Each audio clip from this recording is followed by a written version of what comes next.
Imagine living in ancient Egypt, a world ruled by hidden powers where magic is not just a part of daily life but also controls life and death itself. Between the mysterious forces of curses and the advanced knowledge of astronomy, the pharaohs built one of the greatest civilizations in history. Today we will reveal the secrets of magic in ancient Egypt, how the pharaohs harnessed incredible powers to protect their kingdoms, and delve into the mysteries of powerful curses, the enigmatic Book of the Dead and its connection to the stars and the universe.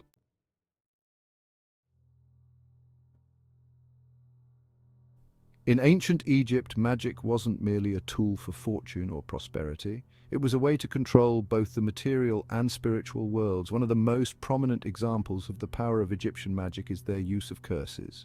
These curses weren't just threats. They were believed to be real forces of vengeance or protection over royal property. The most famous example of this is the Curse of Tutankhamun. When his tomb was discovered in 1922, a series of mysterious events and deaths began to unfold among those who entered the tomb. Were these events simply coincidences? The ancient Egyptians believed in the power of curses that harnessed hidden forces to protect their tombs from desecration. Magical spells were inscribed on the walls of the tombs, warning anyone who dared to disturb the realm of the dead. The Curse of Tutankhamun is one of the strongest examples of how the pharaohs used magic to protect their kingdoms even in the afterlife. The priests of ancient Egypt were not merely religious scholars, but magicians who performed complex rituals to summon the powers of the other world. Spells were carved into royal tombs to ensure they were safeguarded from enemies. These priests were tasked with protecting the pharaohs even after death, using curses as a key tool to guard the royal souls from defilement. Ancient texts suggest that the priests wielded the power of curses to maintain the balance of the kingdom and prevent enemies from stealing the king's spiritual strength. But the most compelling evidence of the connection between magic and curses is found in the Book of the Dead. This book was not just a guide for the deceased on their journey to the afterlife, but a magical tool containing spells for protection, purification, and guidance. Priests inscribed texts from the Book of the Dead to protect royal souls and prevent curses from befalling anyone who dared to violate the royal tombs. Some of these texts included precise instructions on how to avoid the ancient curses, which are believed to still be potent today.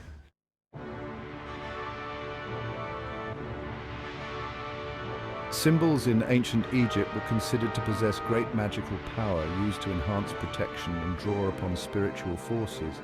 Many of these symbols were linked to curses, inscribed on the walls of tombs and temples to ward off enemies and protect the pharaohs. The Eye of Horus was not just a symbol of protection, but was also used in rituals that involved curses to safeguard the pharaohs. Amulets bearing the Eye of Horus were placed on tomb walls to prevent desecration and to strike fear into anyone who dared to approach. Ancient texts indicate that powerful curses would fall upon anyone who dared come too close to the king's tomb. There were hundreds of magical spells used in ancient Egypt to repel curses or to curse enemies. Some spells were considered keys to preventing evil forces from infiltrating the living world, while others were used to summon the spirits of deceased kings to exact revenge on their foes.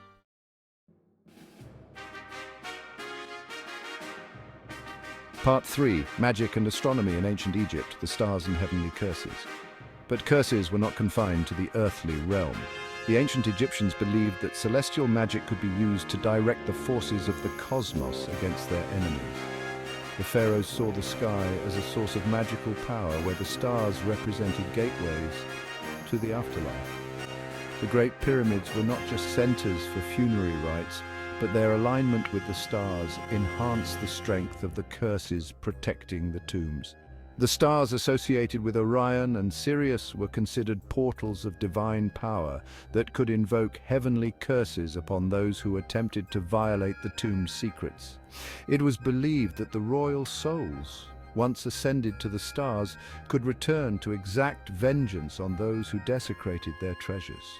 Priests relied on astronomy to determine the most powerful times to cast curses.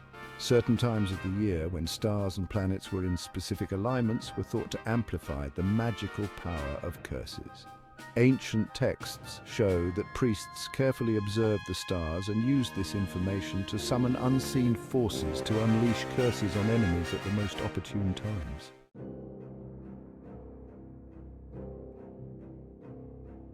Part 4. The Secrets of the Pyramids and Astronomical Curses.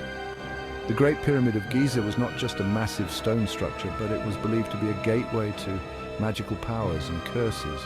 The ancient Egyptians believed that these pyramids, aligned with the stars, represented a powerful energy flowing between the earth and the heavens. This energy was used not only to ensure the king's immortality, but also to protect him with celestial curses. When the pyramids were built, intricate magical rituals were performed to ensure that the tombs would remain protected from any threats. Some ancient texts suggest that the pyramids were surrounded by curses, and anyone who attempted to enter them without permission would meet a fatal end. These curses were not just inscribed to protect the tombs, but were activated through the alignment of the pyramids with the stars, believed to enhance the power of the curses. The stars were not just astronomical symbols, they were seen as celestial guardians that protected the tombs from invaders.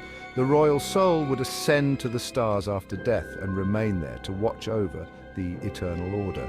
These souls could be summoned in special rituals if there was a threat to the tomb, and it was believed that the stars would unleash their curse upon the enemies from the heavens.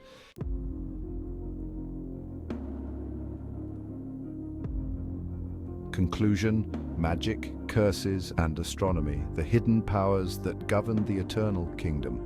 At the end of our journey, we see that the pharaohs were not only masters of magic, but also wielders of powerful curses to protect their kingdoms and tombs from desecration. Whether through magical spells or celestial powers linked to the stars, curses were an integral part of Egyptian magic. Could these curses still be active today? Was the Book of the Dead more than just a guide for the deceased, but a key to controlling these hidden forces? Share your thoughts in the comments.